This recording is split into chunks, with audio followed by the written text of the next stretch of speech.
Hey, what's going on, everybody? Hey, I was thinking about how I see on YouTube where a lot of people that has bigger channels than I do.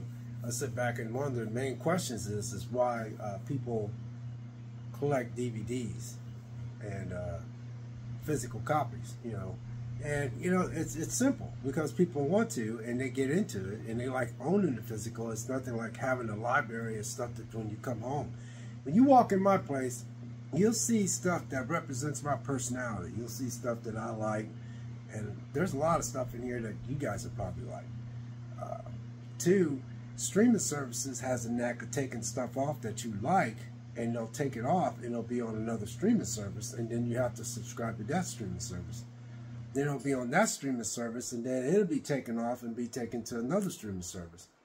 So you got streaming services that's always having stuff that you like, leaving their platform, going to another streaming service, and you can't afford to have all those streaming services. I do know some people that has a lot of streaming services, and that's a lot of streaming services you have to pay for.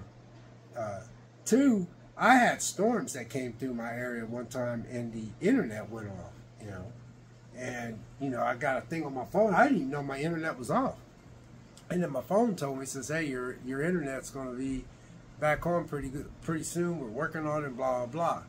Well, some of your video games don't need the internet because it doesn't need an internet connection because some of the games are old, so you can just play them straight up as long as you have electricity. Then two, you have to have the internet in order to play a lot of these streaming services. You have to have the internet. You have to be turned into you have to be down into the internet in order to watch their platform. Netflix, all of them. All of them.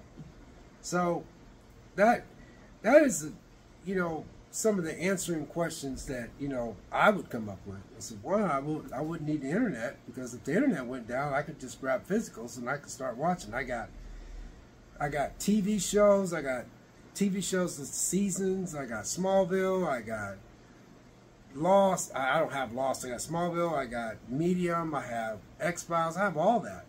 I have over almost 400 movies in this room.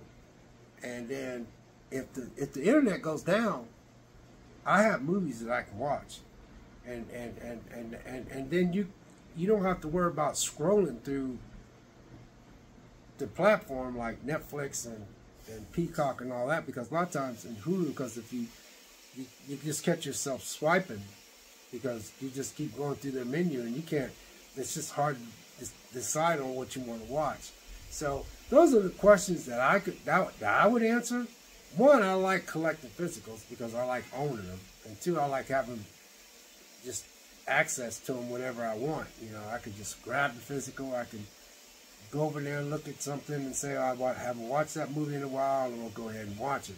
So that's the cool thing about having physical copies. And like I said, that's the number one thing. Is one, I love collecting physical copies. I like owning them, and I have access to them whenever I want.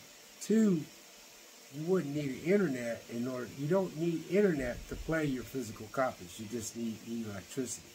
Now, if your electricity go out, you don't have anything. So hopefully that don't happen. But, bottom line is, if one of your favorite TV shows is taken off one of your sites, then if you got TV show that you like and you own it physical, if you sit on this couch and you just grab this remote and you feel like watching, let's say, Friends or something like that, which I don't watch, you can flip on one of these and find Friends, and you can just sit here and use your remote, play it.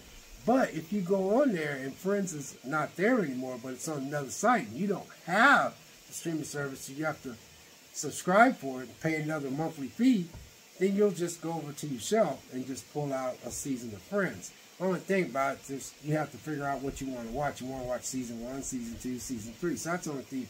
Like if I play my Xbox, if I play my X-Files, I just start from season 1. But I like X-Files clearing up to like season 6. After that, I kind of dipped off, but I just bought the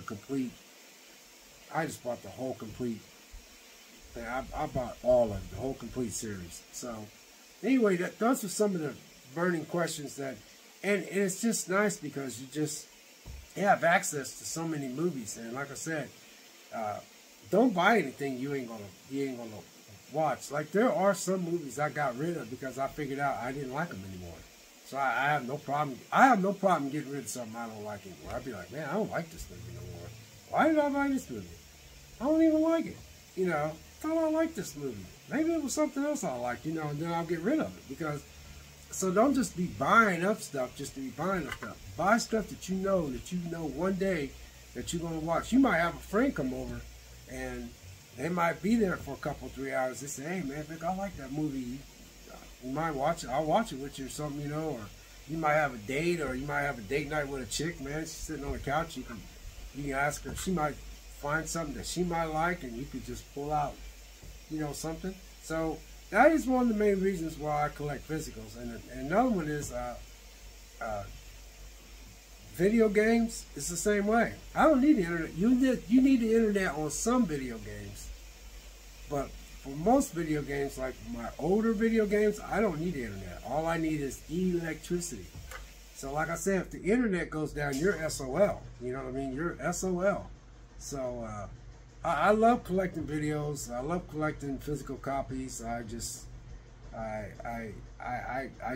enjoy it, and it's nice because, like I said, you know, I like to downsize on a lot of you know, streaming services. You know, I really need to go down to 3. You know, I like to try to not have any streaming services for like 3 months just to see if I can survive off of it. I know I can, but I just like to see if I can just get rid of all of them for like 3 months and just really come home, play my video games, and grab a movie and just watch. Because when I got almost 400 titles in here. Not to mention I got season TV shows in here that's got multiple seasons to it. So you have plenty to watch. So I would like to challenge myself for 3 months and see if I can get, because you can always get them back, right? You know, get rid of Netflix, get rid of Peacock, get rid of Hulu, get rid of Shudder, get rid of, you know, just get rid of them, all of them. And when I walk in the store after I get off work, I know that I have no streaming services, so I know that I can play a movie. Because a lot of times, I'll get on these streaming services and I'll just scroll and scroll and scroll. And then I'll end up popping in one of my own movies, you know. But I do like streaming services, though. I'm not going to lie. There's a lot of stuff on streaming services. Netflix has a lot of stuff on there that they won't sell. You know, you can't get physical because Netflix won't sell them physically, you know. So there's a lot of movies on Netflix that I would like to own physically, but I don't think Netflix is going to sell them physically because they want you to stay on their site. So anyway, I just thought I'd share that with you. I just, you know, 1, I love collecting physical copies. 2, I like having something there when it's no longer available on some of these streaming services. And 3, having these physical movies and mostly video games, I don't have to depend on the internet, you know. I just need electricity. So anyway, God bless, take care, we'll catch you next video. We'll see.